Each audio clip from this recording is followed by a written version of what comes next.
விஷயம் நிறைய பேர் ரட்சிப்புக்குள்ளே வழி நடக்க ஏதுவாக இருக்கும்.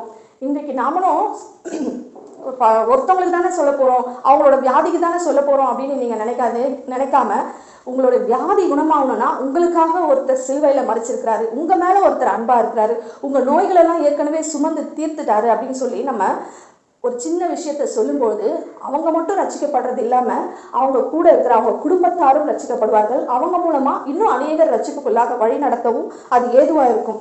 நாம் சின்ன விஷயம்னு நினைக்கிறது தான் அது பெரிய காரியத்தை செய்யும். இப்போ அந்த பெண் என்ன நினைக்கல, நான் ஏதோ ஒரு தேசத்தில் எல்லாத்தையும் இழந்துட்டு சிறுமைப்பட்டு போய் ஒரு இடத்துல வேலைக்காரியாக இருக்கிறேன், நான் எதுக்கு இவங்களுக்கு ஹெல்ப் பண்ணணும், நான் எதுக்கு இவங்களுக்கு நல்லது சொல்லணும் அப்படின்னு நினைக்காம அவள் சொன்னான். அதே போல் நீங்களும் இவங்களுக்கு எதுக்கு நான் சொல்லணும், இவங்க என்னை மதிக்கவா செஞ்சாங்க, இவங்க என்னை வெட்கப்படுத்தினாங்க, என்னை அவமானப்படுத்தினாங்க, இவங்களுக்கு எது வந்தால் எனக்கு என்ன அப்படின்னு சொல்லி மௌனமாக இராமல் எந்த இடத்துல பேசணுமோ